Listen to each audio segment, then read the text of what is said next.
Playing through Resident Evil 7 Biohazard was so much fun, I just didn't want to stop. We're back once again where we left off with our old pal Chet, Chris Redfield's cousin, who's filling in for him.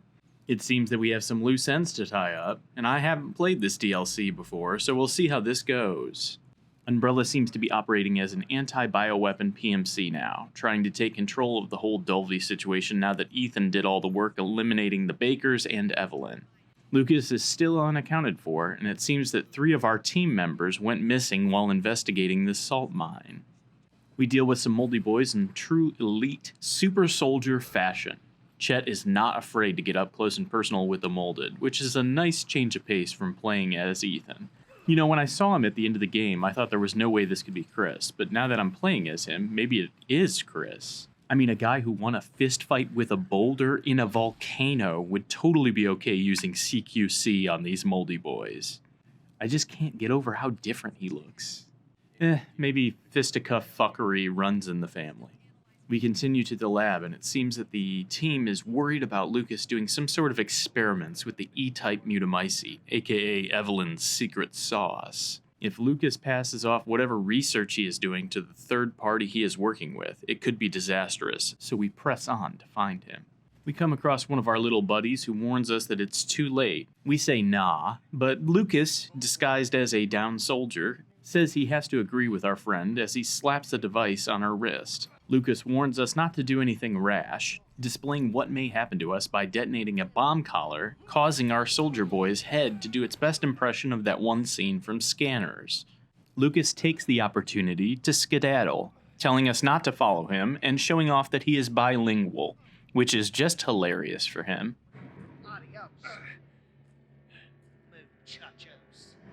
As he makes his escape, mold spores begin pumping into the lab, causing Chet to say the fuck word. Luckily, our mask has a built-in rebreather. Unluckily, we have a limited oxygen supply, so we have to hustle a bit to give chase to Senor Bad Hombre. Command asks us to come back and get the wrist bomb deactivated, but Chet doesn't have time for such shenanigans. We continue through more contamination, taking out yet another lurking molded, and head up a nearby elevator. Command confirms that Lucas has been working with the connections the third party hinted at in the main game. He has been sending status updates on Evelyn after they gave him some way to resist her mind control. Chet makes a jab at Umbrella's past, saying he's surprised that Command doesn't want to recruit Lucas, so there's a little tension. I mean, given the shit that his cousin Chris had to go through in the previous games, I understand the hesitation. Command wants us to focus on the mission for now, though, so we agree to table the convo for later. We exit the elevator into a big-ass room. Continuing down a side corridor, we come across one of the Umbrella soldiers just hanging around. Instead of letting Homeboy know that he is clearly in a trap straight from the mind of John Kramer, we tell him we're going to go find a way to get him out of there and continue on. I like Chet's confidence, but that seems a little cruel. I mean, we don't even know if there is a key. Oh, I guess there is. Before we can grab it, though, the Mold Mafia rises up to block our progress. Chet shows off why he is the boss, dispatching wave after wave of the baddies. Chet continues and finds a gear and a crank that we probably won't end up needing. We walk up to the key and grab it with no issue. Just kidding, it raises into the air out of reach. We get pretty upset by this and try to calm ourselves with the good old American pastime of yanking our crank. We crank it into next gear and begin lowering the box as a girthy moldy boy erects in the background. It seems that Lucas's big mold experiments are yielding large results. We try to attack him, but it doesn't seem to do much good. Command lets us know that this new great white mold jerk-off is resistant to bullets, so we're going to have to try something else. We ask for suggestions and get told that the only thing that can deal with an angry asshole this large is a raging ramrod. It seems we are rodless, however, so we hoof it with the key back to the elevator. Opening the cage, our buddy lets us know that he is just baiting us, which is information that we could have used before we committed to this whole opening the door thing, but I guess here we are. Lucas deploys spores into the cell and then says game over to our fellow merc. We try to regain our composure after our dude loses his head, and decide that he probably doesn't need this air filter on his mask anymore. Finders keepers. With the high-grade filter, fungal farts don't faze us anymore, and we return to the main area. After all that excitement, Chet is really looking forward to finding Lucas. I can't wait to get my hands on that asshole. Phrasing. We make our way through a nightmarish, spore-infested catacomb area, dodging regular and the new white moldy boys as we go. This place is truly hellish as we are forced to do our best to dodge an onslaught of enemies that keep crawling out of every crevasse. Emerging from the crypt, we find some ramrods that we are going to feed to the Moby Dickhead mold variants. One shot from these bad boys will prevent them from regenerating. We also upgrade our mask with night vision, which is pretty neat. I'm still not sure why a super soldier would head into an underground mine area which is clearly infested by mold with little to no gear, but maybe Chet just likes to live life dangerously. We drop down a shaft into darkness, finding a way forward with no power. Using this subtle clue on the wall, we return to some switches in need of flipping. It seems that we've woken the hive, as yet another variant of the molded dropped down. These guys remind me of the alien facehuggers, and also make me wonder why all these variations of the molded were regulated to DLC stories instead of the main game. It would have been nice to shake up the gameplay, but I guess there's no use crying over it now. We eventually escape onto the elevator, turn the corner, and almost get shredded by the automated street sweeper Lucas has left waiting for us. Some moldy boys try to step to us, so we backtrap to the strap, sit back, and enjoy the attack as the molded get clapped. This place is absolutely crawling with baddies. The mold is relentless, and we need some movement with the quickness. We escape and head through another shuttered path in the big room. Now that we have the night vision, we can see that the room is booby-trapped to hell.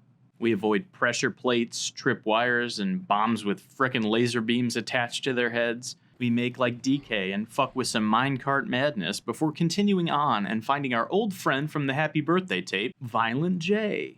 We borrow the clown key from him and head through the nearby Ronald McDonald door. We find the last missing squad member, who looks like he is trying to get some beauty sleep while absolutely surrounded by bombs. I haven't seen this many lasers since that guy gave me that weird drink at the Pink Floyd Planetarium show. After making our way to our friend, we try to help him when Lucas lets us know that we've activated his trap card. He turns the bomb lasers, detonating the entire room and sending us to our death. Okay. I guess I should have known not to try and save the guy yet? I mean, the loading screen seems to think so. Trying again, we notice a switch in the back area that we can flip, shutting off all the lasers.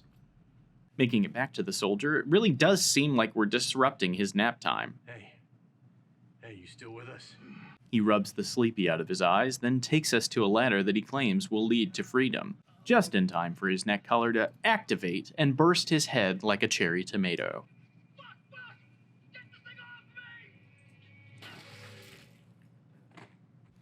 Lucas somehow hacks the video comms on our heads-up display to say that he's sorry about the mess and tired playing games.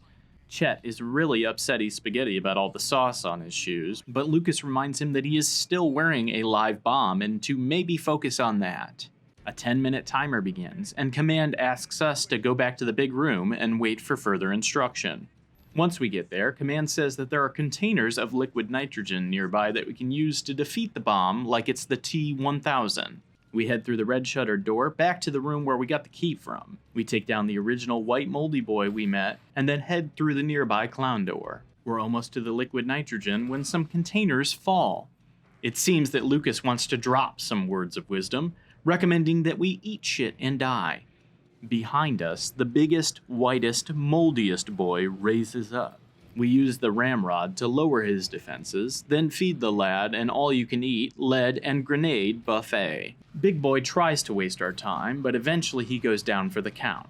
Speaking of time and count, our explosive wristwatch is still ticking away, so we might want to take care of that. Making our way to the liquid nitrogen, Chet acts like a fucking Chad and submerges his entire arm in the tank. The bomb freezes and we take it off before it thaws and activates, forcing us to chuck it to avoid blowing our hand clean off. Well, we can't say it hasn't been a blast, but we've got things to do. It's time to take the fight right to bad boy Lucas. Command is reading that there is a secret room behind the giant drill thing, so we return to the big room and use the clown key on a console. After watching a very impressive giant rotating set piece, the path to said secret room is illuminated, so we head up the stairs and go inside. Lucas is pleasantly surprised to see that we are still amongst the living, and decides to celebrate by getting some moldy minions to attack us. Wave after wave of enemies spawn from a big old clump of mold, and the tight confines of the room really put Chet's lethality and survival skills to the test. Also, I guess Lucas can control when the molded spawn now, because there's a brief pause where he taunts us before starting another round? I don't know. We survive that by the skin of our teeth, just to make Lucas more eager to finally put us down for good, sending in more goons. We persevere and emerge victorious, and it seems that Lucas doth be shooketh. Clearly, he did not inherit Jack's stamina, as Lucas is already spent after just 3 rounds. How disappointing. It's all a ploy, though, as we have walked into yet another trap. How surprising. What a twist. Lucas does his best Usher impression and decides that he should let it burn. We find a weakened grate in the floor and crawl through a vent to narrowly escape the inferno. Command lets us know that Lucas sent an email telling someone that we were dead, Umbrella was dealt with, and that his data transfer would be delayed. It sounds like we still have time to stop him, and since he thinks we're out of commission, we may be able to get the jump on him. We lurk through an abandoned lab, seeing something going on over there that I have a bad feeling about. We take out the molded inside.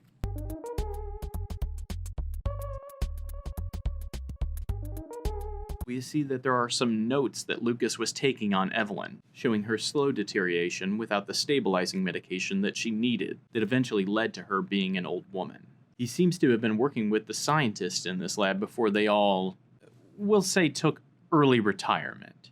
Surely they are just on a beach in Bora Bora sipping cocktails and not, say, the bodies we saw earlier in the crypt that are slowly being twisted by Lucas's experiments with the spores. Totally on vacation. We catch up to Lucas and let him know that we are back up in that ass like a resurrection, causing him to make a break for it. Giving chase, we let him know that we know that he is trying to sell the E-Series information off to someone, and ask if the connections would be okay with him switching up the plan. He tells us to mind our fucking business and gives us a nice little jump scare when we're least expecting it. Someone really should have told Lucas not to bring a knife to a gunfight, though, as we make like quick draw McGraw, knocking him back. With the threat neutralized, we breathe a sigh of relief. It's finally over. Oh. Command tells us that now is the time to proceed with caution, as if we've been moving through this whole living nightmare with reckless abandon thus far. We cannot go back. This is the moment. Tonight is the night. We'll fight till it's over. Lucas goes up, but the ceiling can't hold him. No, the ceiling can't hold him. He drops down, completely transformed into a mold monstrosity from his long-term exposure to Evelyn. We do the Resident Evil boss fight tactic second only to shooting eyeballs, and shoot the glowy bit until a bigger, glowier bit is exposed, then we shoot the shit out of that.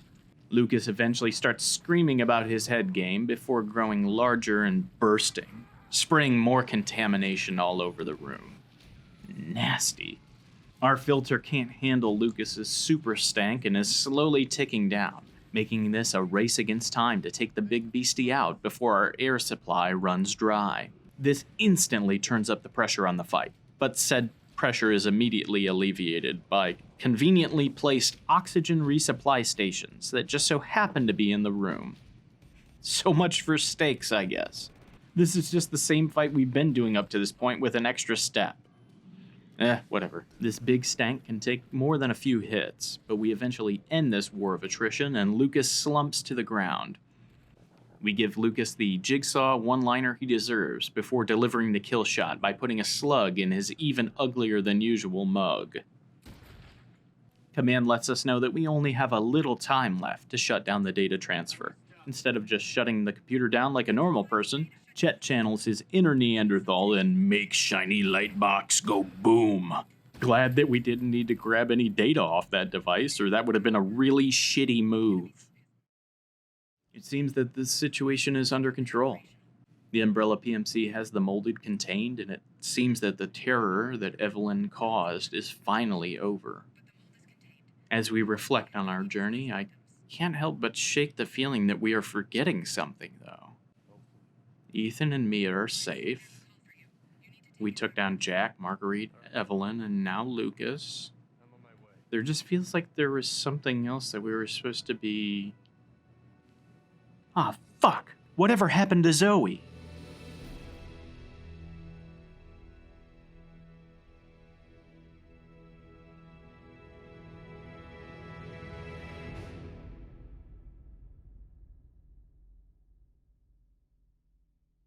Greetings, everyone. House here. So that was not a hero. That was interesting for sure. If you watched my previous video, you know that I played Resident Evil 7 a lot when it first came out, to the point where I was borderline speedrunning it for fun. I unfortunately never played this DLC or any of the other DLCs for the game for that matter, so this was kind of a unique experience for me. It was pretty cool to go back in, be completely blind to everything, and just kind of have to figure everything out. I do kind of wish that there were some elements taken from this DLC that were put into the main game, like the fact that there's different variations of the molded. You have the white variation. Okay, maybe you want to keep that special for the story because Lucas is working on experiments with the molded and stuff like that. But it would have been nice to shake up the gameplay of the main game. Even the baby, like little hatchling alien face hugger ones would have been cool to see. But I guess the game worked without it. But a little more variety would have helped, especially in some of the slower sections, like the tanker section, giving you something new to face would have been nice. Overall, I enjoyed this DLC story. It was a nice little wrap up to Chet Redfield's adventures. I still have no idea why this is supposed to be Chris, especially since if we ever get to Resident Evil 8, you'll see he doesn't look anything like this. So maybe there's some explanation for that out there. I'm not really sure. If you made it this far, I do want to thank you so much for hanging out with me today, and the fact that you sat through this entire video is pretty fucking cool in my book. The video is sponsored by me. If you didn't know, a majority of the people who watch my videos actually aren't subscribed to the channel. I'm going to do the annoying YouTuber stuff and ask that if you did enjoy the video, go ahead and like and feel free to subscribe so you see future videos. If you didn't like the video, go ahead and dislike it. Give me some feedback either way.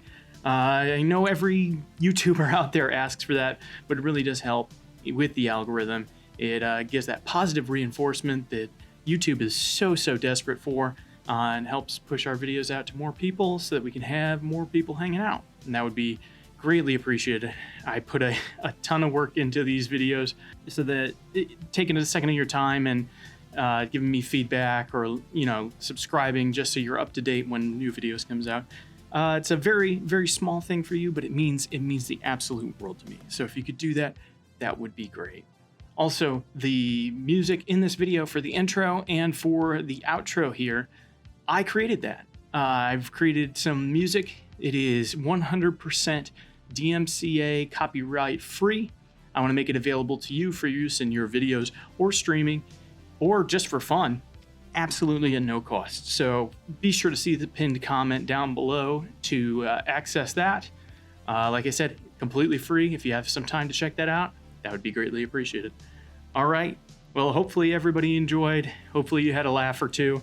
I'm gonna go work on the next video. If you do have some suggestions for other games you'd like to see in this style, be sure to drop those in the comments as well. I would really appreciate the feedback on that. But with that said, I hope you have a good rest of your day, a good night, and good luck.